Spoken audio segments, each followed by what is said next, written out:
write in the book, there is no faith and no courage and no sacrifice in doing what is expedient. What do you say to those viewers that don't pursue their dreams and are locked in their careers because they are too afraid to take risks and pursue something meaningful? Well, the first thing I would say is, well, you should be afraid of taking risks and pursuing something meaningful.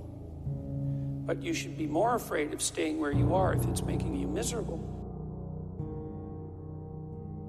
You're paying a price by sitting there being miserable. You might say, well, the devil I know is better than the one I don't. It's like, don't be so sure of that. The clock is ticking. Yeah, and if you're miserable in your job now and you change nothing, in 5 years, you'll be much more miserable and you'll be a lot older. But isn't it a luxury to pursue what is meaningful? Our viewers have mortgages, they have children, they have payments and loans. It's a luxury to pursue because we lack the resources. Well, I don't remember now, I'm not talking about what makes you happy. It's a luxury to pursue what makes you happy. It's a moral obligation to pursue what you find meaningful. And that doesn't mean it's easy. It might require sacrifice. If you need to change your job too, let's say you have a family and children and a mortgage, you have responsibilities. You've already picked up those responsibilities. You don't just get to walk away scot-free and say, well, I don't like my job, I quit. That's no strategy. But what you might have to do is you think, well, this job is killing my soul. All right, so what do I have to do about that? Well, I have to look for another job. Well, no one wants to hire me. It's like, okay, maybe you need to educate yourself more. Maybe you need to update your curriculum vitae, your resume. Maybe you need to overcome your fear of being interviewed. Maybe you need to sharpen your social skills. Like, you have to think about these things strategically. If you're going to switch careers, you have to do it like an intelligent, responsible person. That might take you a couple of years of effort to do properly.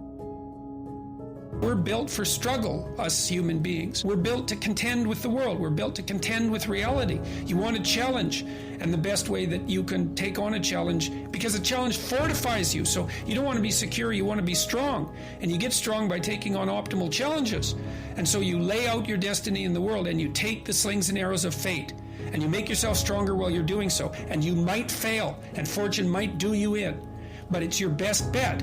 And you know, people have extracted unbelievable successes out of catastrophic failures. And I'm not saying that in a naive way. I know perfectly well what happens to people. You know, you're doing fine in life and then you get cancer, and then 6 months later you're dead. And all the heroism in the world isn't going to save you at that point. But that's not the point. That's not the point. Life is bounded by mortality. But that doesn't mean that you don't get out there and contend, and you develop by contending, and you minimize the net amount of suffering in the world. And that's something, man. That's something to do.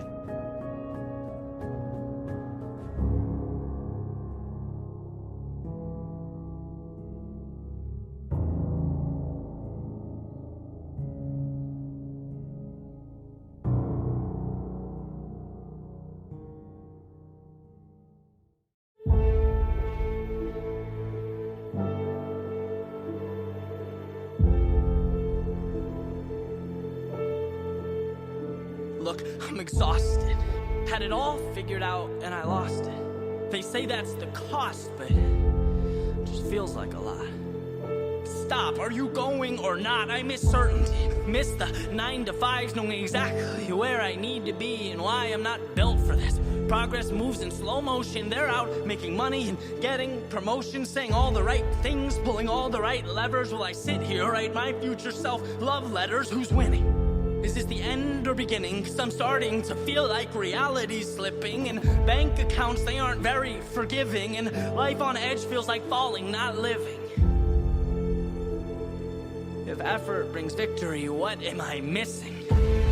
Nothing good comes easy. When we have to, we push through, not knowing completely. You're here because you're made for this next level, taking these places that most people won't. Start embracing it. Who cares what they do? They're not you. You'll go through more now than you think you're supposed to, but that shows you can cope with the highs and the lows, because you rose to be more. Could've run away, could've avoided the thorns, could've been comfortable. Blood, sweat, and tears, they're expendable. No more pretending, man, build something memorable. Don't drink from their cup or by stories they tell, because when all their time's up, you'll have dug your own well. You didn't use lifelines, you're topped off for a lifetime. So drop all those one-liners, we'll get them next time. No, this time is your time, and whatever you decide will end up being real life. No stop signs, just storylines. This whole thing is a misunderstanding, a miscalculation, jumped and missed the landing. I'm mystified, I can waste so much time. These ovations are strictly imagination, not standing. So much for planning, guess fate left without me. Those failure statistics, yeah, they'll be about me. Was overly optimistic, forgot the logistics. Guess we all learn sometime, don't we? Good is not good enough. No, how long do I stay down before I let go? I buried my pride and took it inside, but never enough. It takes a toll, it gets old getting told you've got miles of road left to go. You're alone with this future unknown, just go home. Just go home, it's safe there. Yeah, I'll find some embrace there. Look, it's time to admit defeat, a humble retreat. Check the box and complete to my core. Intrinsically, it's not for me, I can't do this. I knew this is how it would be. No fame, no fortune, no names on marquees, just running in place every day on repeat. This is the world I wanna see, where everything's taken with no guarantees. No, come on man, pick your head off. Go back inside, half a life's learning to get up. How can I make you see that you have everything you need, and what you want to be is never out of reach? Fate deceives sometimes, but destiny's calling, so can't let the phone ring. You know there's no all-knowing. Go level up, no letdowns. Let the world in, push fear out. It's self-belief, it starts right now. When hell freezes, you lay down. But until then, it's your town, it's your story, it's your crown. Live in the clouds, feet on the ground. They stand still, you run around. Go mesmerize, or they socialize. There's dollar signs to be maximized. If you live it right, regret nothing. Loud applause, the sweetest sound. And this moment won't happen again, and never becomes forever unless you choose to begin. So see greatness in each step, and power in progress. Your future, yeah, that's limitless, it's infinite. Don't forget you want this.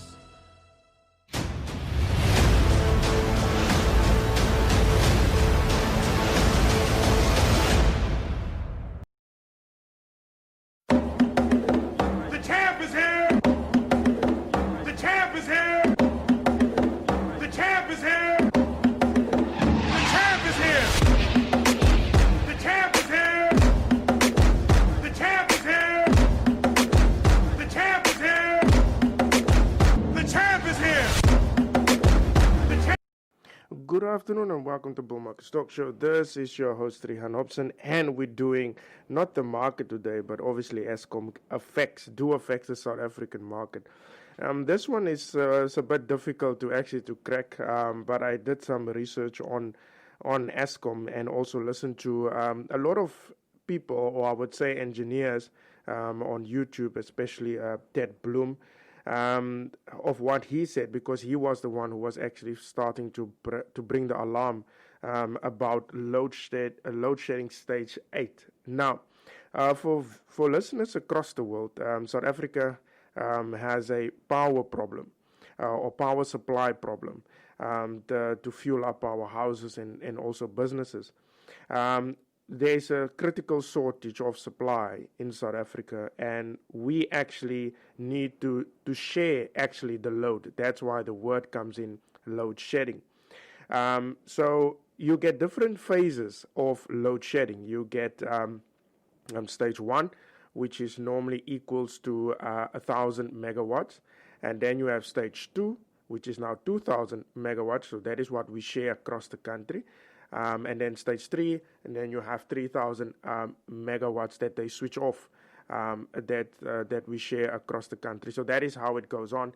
And then obviously you have stage 8, which means that 8,000 megawatts will be off. Now, what does stage 8 means? Or 8,000 megawatts that needs to get switched off? That means that we will experience about 48 hours without power. Or 50%. You will use only 50% of your normal usage of electricity every day. So which means you will have basically a total blackout. Now stage 8 is the largest or the last stage of blackout. So or I would say of load shedding. So that means it's a total blackout. The consequences of a stage 8 phenomenon is severe. I personally don't know, will businesses ever come back to South Africa, or will business actually operate in South Africa? What we must understand, that Eskom actually supplies 95% of electricity in South Africa. So if Eskom goes to a stage 8, we already experienced stage 6, and I will get to that story more. But if Eskom actually pushed a stage 8, which is inevitable, it will actually happen because of the evidence that I was looking at. But if that happens, stage 8, I doubt actually that businesses will start to reopen, because you have other consequences when stage 8 hit.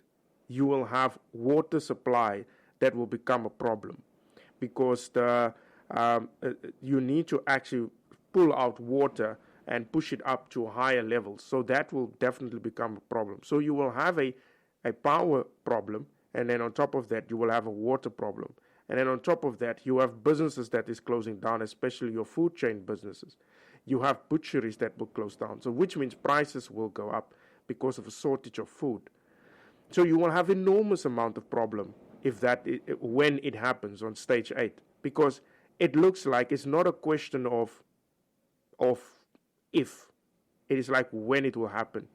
Now, Ted Bloom said it looks like we will see it anytime soon. It can be around our winter, or it can be actually around March.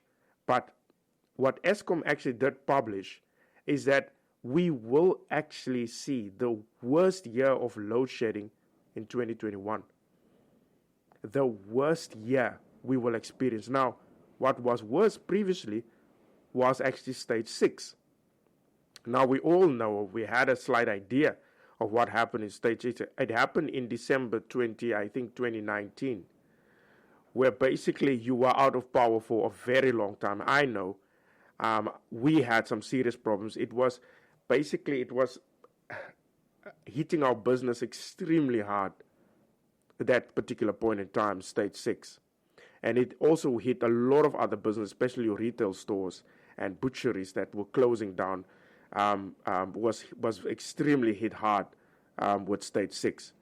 Now also, water supply also became slightly a bit of a problem, but they worked on it. Now, in 2019, there was the president came out. I think he was somewhere in Africa during that time. And then he needed to flew back to South Africa to address the nation about stage 6 load shedding. And then there was a concocted story, and which I can say now with clear evidence that it was a concocted story, that there was sabotage. Until this day, nobody was arrested. No one. It was a blatant lie that the president told the nation. A blatant lie.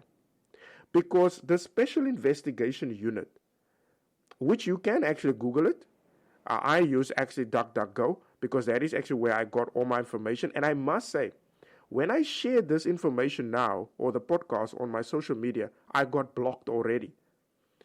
So it just shows you how the information is getting seriously censored.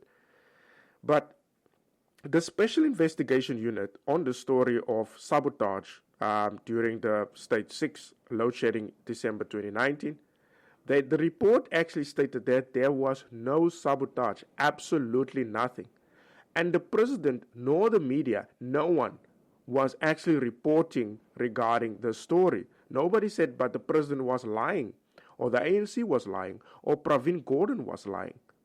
Nobody, it actually just kept quiet. It did not even get the front page, nothing. Not even prime time slot on the news, absolutely nothing. So the sabotage wasn't a blatant lie to divert the whole thing by blaming someone magical, or someone, or a tsotsi, or something that they need to blame, just so that they don't have to take responsibility of stage 6. Now, what we are facing now, it's a stage 8. Look, we're already in a plandemic, not a pandemic. We're already in a terrible pandemic. I will not say the virus is the problem, but the politicians is the problem, because of the lockdowns and all of this nonsense. So now we have to look at a stage 8 load shedding, and which is highly possible. Now, just to give you a slight background on Eskom, most of the power stations, or if all, are actually run by coal. Now, coal in South Africa, there's no shortage of coal in South Africa. There's a shortage of mines, yes. But there's no shortage of coal in South Africa, and this is actually mind-boggling. South Africa has coal for about 200 years. We have billions and billions of coal. Billions and billions tons of coal. There's no shortage of coal. There's a shortage of mines. The sad thing is, the coal prices in South Africa is actually up by 300% for the last 20 years. Sorry. Now you need to know, for an economist or for any lame person to understand, it's really not difficult to understand. You have all the coal in the world, but the prices of coal goes up. How the hell is that how is that even possible? It just doesn't make sense. But Eskom has become a political playfield. Excuse me. Totally a political playfield. Coal prices that are going on the roof. Every time there's a maintenance problem. For the last, I think it's over 20 years, over 10 years now that we are battling with load shedding in South Africa. And somehow this problem just can't stop. They built new power stations that actually what a lot of analysts were saying, these power stations, or the new ones, looks worse than the old power stations. Now, every time we hear that it is the old power stations that is the problem. Now, what one analyst was saying, it's an absolute lie. Because if you have a car and you look after the car, you know what you are doing with the car. You service it every time. The car can last you long. Because what I actually discovered, there are power stations in the world that are over 100 years. And they are still working perfectly fine. Now, what is the problem? The problem is the thing was never maintained. Or in simple terms, the wrong coal was used to produce power. And that is actually where the problem is with these old power stations. The power stations are about 40 years of age, but some of them may be younger or older. But because of the wrong coal that was used in these power stations, these power stations just can't keep up anymore. They are so badly damaged. And they try to make maintenance on these power stations. It's like literally you try to resuscitate a dead person. And that is what the explanation, what famous Ted Bloom was actually saying. And I actually saw that, which was for me very funny. They actually reduced his time on television. He was actually complaining about it as well, or someone else was complaining about it, that people want to get to the real answers. And Ted Bloom, which is a well-known expert on energy, is actually not actually on TV, and that is where we will get the answers. What they will get, or they will get someone from Eskom to address the nation. We can't believe Eskom anymore. Because for over a decade, you've been lying to people every single time. Like with the Stage 6 story, where the Special Investigation Unit discovered that there was no sabotage. And what is embarrassing is that the president addressed the nation, Pravin Gordhan addressed the nation, the vice president addressed the nation to say there was sabotage, so that we can believe this lie. And the Special Investigation Unit came back and said there was absolutely no sabotage. So how the hell can we believe the power utility? And these guys are supplying 95% of our electricity. Look, we are in serious crisis in this country. And I don't see any quick fix to this. But you can actually Google Ted Bloom, or you can actually go to YouTube and find his videos where he warns South Africans that the worst will come. Even Eskom themselves reported that South Africa will experience the worst load shedding in 2021. This is now worse than Stage 6 of 2019. Companies will battle. People will battle. Food shortages definitely will be on the rise. water supply will also be a problem. And on top of that, we just came out, or we're still under a pandemic. Misinformation by our authorities, and these guys just get away with it. The president said it now the other day that he will resign if he actually been caught of corruption. Why doesn't he resign? Because of lying to the public. But I think the problem is also that there is the proper skills in Eskom. Look, the rater is a huge problem. He's terrible. He needs to go. The whole entire Eskom needs to go. Because currently we are facing, according to Ted Bloom, there are about 20,000, between 20,000 and 30,000 people that are earning about 1 million a year, and they do absolutely nothing. Absolutely nothing. And they have been sitting there. And every time we need to pick up the bill. Look now again with the vaccine. We need to pick up the bill. Every time, if it's not taxes, then we need to pay the bill with high electricity costs. If not high electricity costs, then it comes to more water expenses because someone forget to build a dam or the money just disappeared. This is getting now totally ridiculous. Absolutely, totally ridiculous. But Eskom, for example, the rater, he is not an engineer. He is definitely, so obviously the person that it gave him the information that there was sabotage to him, to the president, he was telling lies because these guys don't know how Eskom works. So that's why they can get so easy away with these lies. Because the main guy is not an engineer. The top management when it comes to Eskom needs to pack up and go. In fact, Eskom needs to get privatized. We all were screaming that every time it comes, Eskom will get unbundled and unbundled. Look, it's going absolutely nowhere. And now we're facing a stage 8. Look, stage 8 will be a disaster. It will be a total disaster. And Ted Bloom is iterating the whole story that it will happen because they did not fix anything from where we were with stage 6. Look, what is for me surprising, and that's why I believe what Ted Bloom is saying, and also the other energy experts. We are in the middle of a depression, economic depression in South Africa, but these guys can't guarantee us that they can keep on the lights. We are actually inside economic depression where you have you have companies that produce less. You have companies that are closed. But still, Eskom can't actually provide us with full electricity. They can't. Well, it means that we will be longer under lockdown, but that will not help. Because it is too late, basically. South Africa, you need to prepare for the worst.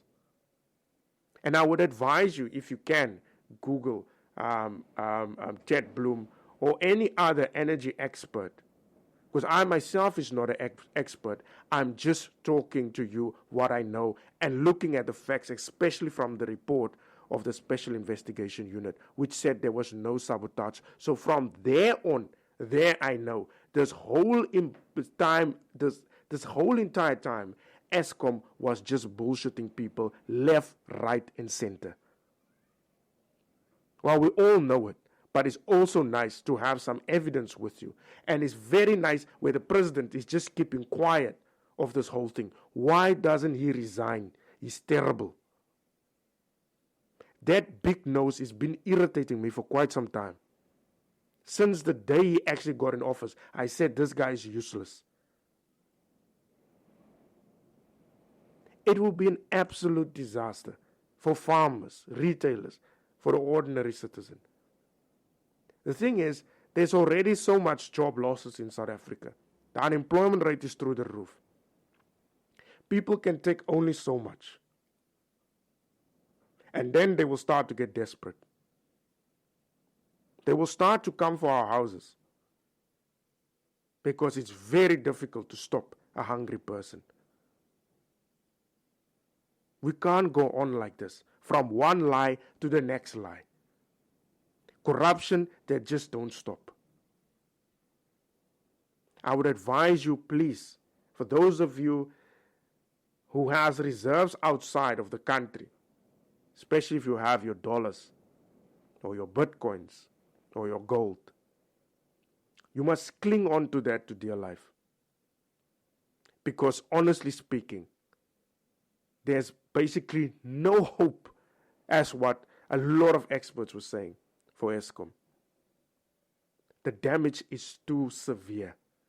You need to look after yourself and hold on to your reserves. If you do have reserves outside of the country. For those of you who are trading Forex or use your platform, don't waste it. Because believe me, you will need it. And I see a lot of reports also where they say the rand will strengthen. I don't know in which country these people are living in. But the reality is the facts here in front of me that says that Eskom will go into stage 8 and there will be chaos. There's no way in hell that Eskom can fix this problem so quickly. Well, we are out of stage 2. So I'm sure there's just a plastering story. They've been doing maintenance on these plants now for years. Obviously, they don't work properly. Obviously, the skills are no longer here in South Africa. And if the skills are here in South Africa, I'm sure those guys are old. So they can't do the job themselves. So they need to get someone else to do it. And someone else will not do it perfectly as what he knows. It is a huge problem. But as I say to you, prepare for the worst. Get yourself something to light up your house, or at least your power banks and all of those things. Maybe some extra water or something, or food. Look, I don't know what will be the result, but what I do know is water shortage will be the problem, and there could be actually a food shortage also. But if you have a bit of reserves of money, that will help you quite a lot, because things will definitely get messy. It's a very stern warning that I give you. Prepare for the worst. And as I said, for people that have dollars in trading accounts, please protect your money at all costs now. It will not change. And we need to prepare for stage 8. I hope you guys enjoyed today's show. That's it from my side. I will definitely see you guys again tomorrow with a podcast at 1 o'clock.